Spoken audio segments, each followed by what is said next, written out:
बिस्मिल्लाहिर्रहमानिर्रहीम। Class third.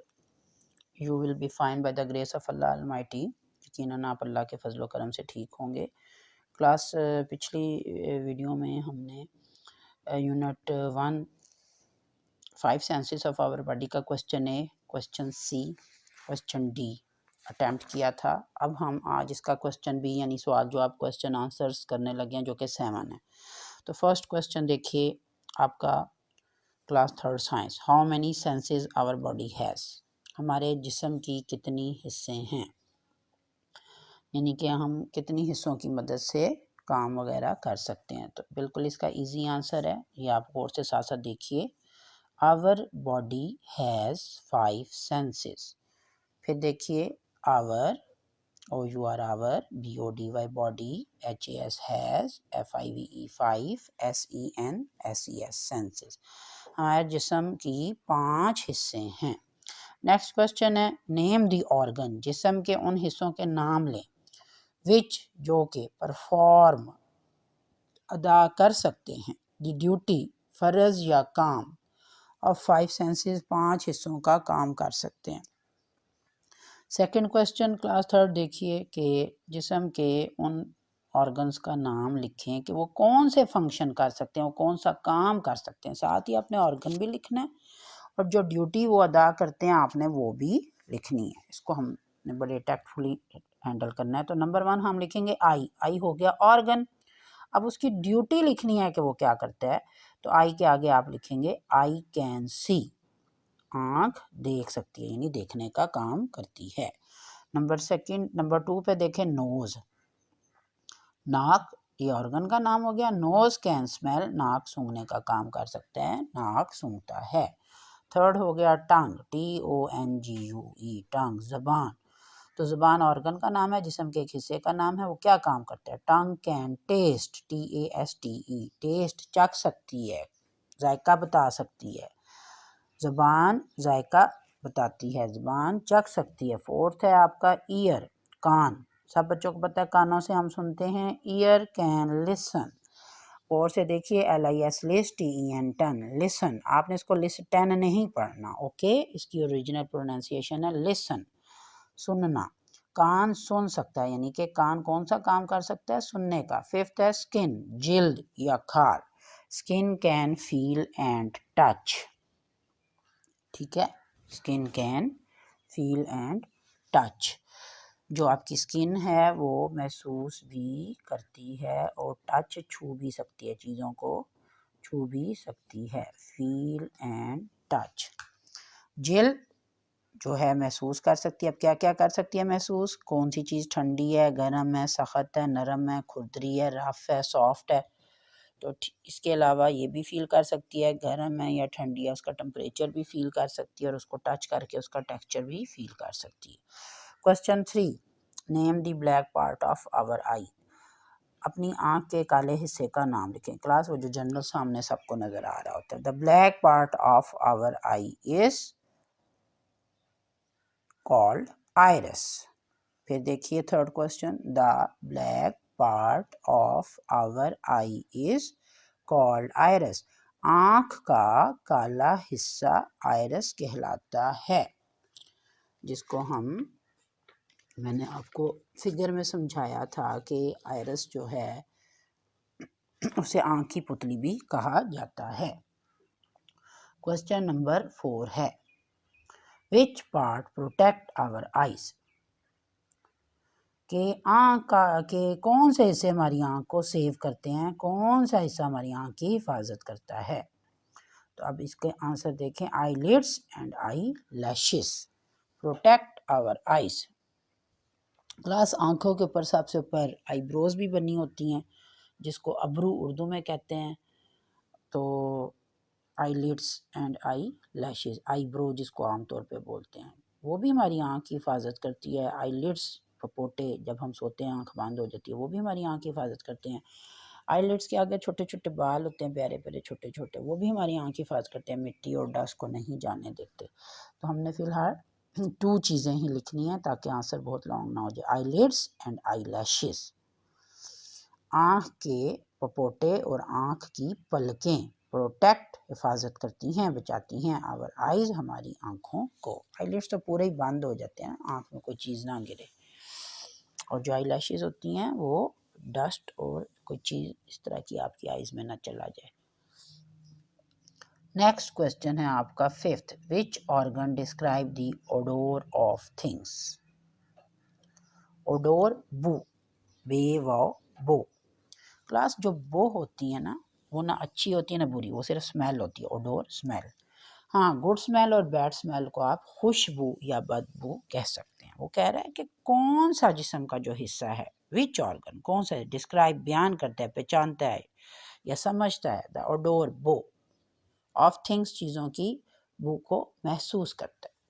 तो class मैंने आपको ओडोर का मीनिंग बताया है, वो खुशबू भी हो सकती है और वो बदबू भी हो सकती है, वो गुड स्मेल भी हो सकती है, बैड स्मेल भी। तो नाक आपको पता है कैसी चीज़ है, जैसे मम्मा सूजी या हलवा या कोई अच्छी डिश चावल वगैरह पकाएं तो आपको खुशबू आती है, और अगर बाहर कोई गली में या जो है रबिश वगैरह या कूड़ा वगैरह जलाए तो धुएं की आपको स्मेल आती है, बदबू, बैड स्मेल आती है। ठीक है, अब इसका आंसर हमने बहुत ईजी है क्लास, आपने nose describes the odour of things. जो क्वेश्चन है ना विच ऑर्गन, ये दोनों लफ्ज़ हम गायब कर देंगे तो क्वेश्चन के अंदर ही आंसर है nose describes the odour of things. नाक जो है वो चीज़ों की बू को पहचानता है, नाक से चीज़ों की बू जानी जा सकती है, शनाख्त की जा सकती है, पहचानी जा सकती है। ठीक है, यानी कि नाक से हम चीज़ों की बू को सूंघ लेते हैं। आपका नेक्स्ट क्वेश्चन है 6, इन how many parts ear is divided. ये एक तरह से आपका थोड़ा लॉन्ग क्वेश्चन सा बन जाता है बीच में। In how many parts ear is divided, कान को कितने हिस्सों में तकसीम किया जाता है। तो आपने फर्स्ट लाइन में लिखना है ear is divided in 3 parts, कान को 3 हिस्सों में तकसीम किया जाता है। फिर आपने 3 लाइंस आगे मतलब नंबरिंग में लिख लेना है, number 1 outer ear, number 2 middle ear, number 3 inner ear. Outer के स्पेलिंग देखिए, जो कान के बाहर सबका कान नज़र आ रहा होता है, जिसमें लेडीज़ बालियाँ शालियाँ वगैरह पहनती हैं।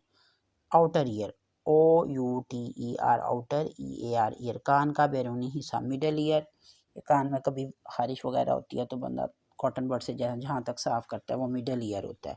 MIDDLE मिडल, EAR ईयर, कान का दरमियानी हिस्सा। नंबर 3 इनर ईयर, क्लास, ये कान का काफ़ी ज़्यादा अंदर हिस्सा होता है। नोज़ बिल्ला, कान को कोई प्रॉब्लम पेश आ जाए तो आप ENT specialist, eyes nose and throat specialist के पास जाते हैं, तो वो लंबी से उसके पास स्पेशल इंस्ट्रूमेंट्स होते हैं, कान के अंदर से आपके कोई कीड़ा वगैरह अगर चला जाए तो इनर ईयर से निकालता है आपके। INNER इनर, EAR ईयर, कान का अंदरूनी हिस्सा, इनर ईयर। क्लास आपका 7th क्वेश्चन है what is the function of skin, जिल्द का क्या काम है, खाल का क्या काम है। तो मैंने आपको पहले भी फिल इन द ब्लैंक्स और MCQs वगैरह में बताया था कि जो आपकी स्किन है वो टच भी कर सकती है और फील भी कर सकती है। अल्लाह ताला ने इतनी क्वालिटी दी है स्किन को। ये जो अंधे लोग होते हैं जो देख नहीं सकते, तो अपने हाथों की मदद से किसी चीज़ को हाथ हल्का सा लगाते हैं, उन्हें पता चल जाता है कि ये दरवाज़ा है या रास्ता है या दीवार है, ये ठंडा है या गर्म है। अंधे लोगों के बारे में बात कर रही हूँ कि वो स्किन की मदद से कैसे हर चीज़ को पकड़ पकड़ के छू के चेक करते हैं। फिर ये कपड़ा मुलायम है या नरम है, दीवार सख्त है या खुरदरी है या रफ़ है, ठीक है, कोई चीज़ नरम है या सॉफ्ट है। तो मैं अब आपको क्वालिटीज़ बता रही हूँ कि स्किन कैसे काम करती है। तो आप इसका आंसर लिखेंगे। क्वेश्चन नंबर 7 आपका यूनिट 1 का लास्ट क्वेश्चन है, the function of skin is, जिल्द का काम है, फंक्शन काम, टू टच के छुए, छूने का काम है, एंड फील महसूस करने का काम है, अबाउट द टेम्परेचर, टेम्परेचर किसी चीज़ के ठंडे या गर्म होने की क्वालिटी को कहते हैं। हार्डनेस, कोई चीज़ कितनी हार्ड है, सख्त है या नरम है, और रफनेस, कोई चीज़ कितनी खुरदरी है। जैसे ये सीमेंट के दीवार वाले प्लास्टर या कंक्रीट वाले फर्श को छेड़ें तो वो खुरदरा सा रफ सा होता है, तो रफनेस ऑफ थिंग्स। फिर इसको चेक करें, the function of skin is to touch and feel about the temperature, hardness और रफनेस ऑफ थिंग्स। क्लास कुछ बच्चे एवरेज बिलो होते हैं तो वो इसका आंसर जो है वो यहाँ तक भी लिख सकते हैं, फील तक। ये मैंने स्टार का निशान आपके इस पे लगाया है। The function of skin is to touch and feel, touch करना और फील करना। कुछ जो एवरेज बिलो बच्चे होते हैं, थोड़े बच्चे जो ज़्यादा लॉन्ग क्वेश्चन नहीं कर सकते, तो यहाँ तक भी आंसर लिख कर याद कर सकते हैं, लेकिन मैंने फुल आपको आंसर लिखवाया है। तो क्लास ये था आपका पेज नंबर 8 पे मौजूद क्वेश्चन आंसर्स यूनिट 3 के। अब आप एक और पेज नंबर 9 पे लास्ट क्वेश्चन देखिए। ये आपका प्रोजेक्ट है। प्रोजेक्ट का मतलब होता है कि आपने कोई चीज़ करनी है, ठीक है, घर में इर्द गिर्द चीज़ें ऑब्जर्व करनी है, उनको देखना है और फिर उनको नोट डाउन करना है। आप देखिए इसके 4 टेबल हैं। ब्लू में थिंग्स लिखा हुआ है, येलो में टेस्ट, फिर ब्लू में थिंग्स लिखा हुआ है, येलो कलर में टेस्ट लिखा हुआ है। 4 उसने कॉलम्स बनाए हुए हैं। फर्स्ट कॉलम में आए, आपने पहले चीज़ का नाम लिखना है, फिर उसके आगे उसके जायके का नाम लिखना है कि उसका टेस्ट आपको कैसा आता है। फिर आपने अपने घर में इधर उधर चीज़ें देखनी है, पकड़नी है, चेक करनी है, नोट करनी है। तो नंबर 1 पे आ गया सॉल्ट, उसने लिखा हुआ है बुक वाले ने। नमक, कह रहा है उसका टेस्ट कैसा होता है, आपने इसके आगे लिखना है बिटर, BITTER, बिटर, कड़वा। सेकंड है लेमन, LEMON, लेमन, लीमू। तो लीमू का टेस्ट आप लिखेंगे SOUR, सोर, खट्टा। इंग्लिश में आपने लिखना है, उर्दू भी आपने लिख लेनी है ताकि आपको अच्छी तरह समझ आए। उर्दू में इसलिए गाइड कर रही हूँ ताकि गांव में, विलेजेस में, देहात में, या जिन बच्चों को घर में कोई पढ़ाने वाला नहीं है सपोज, तो वो खुद भी अच्छी तरह से लिख और पढ़ सके। मैंने इसलिए इतनी ज़्यादा गाइडलाइन दी है कि अगर गांव में कोई बच्चे रहते हैं या किसी का कोई पढ़ाने वाला नहीं है तो उसको मेरी बात उर्दू में भी समझ आ जाए। थर्ड में आपने लिखना है एप्पल, सेब। सेब का टेस्ट कैसा होता है बच्चों? जी, स्वीट, मीठा। चौथे में आप चिप्स, बड़े शौक से बच्चे खाते हैं घर में, मम्मा आलू वाली चिप्स बनाती हैं या बाज़ार से भी पैकेट से लेते हैं, घर वाले अच्छे होते हैं मम्मा ले। Chips, CHIPS, chips. उसके आगे आपने सॉल्टी लिखना है। सॉल्टी का मतलब नमकीन जायका होता है। उसके बाद आपका फिफ्थ बिटर गोर्ड, करेला। अम्मी सब्जी कभी कभी पकाती हैं, कीमा करेले या सादे करेले।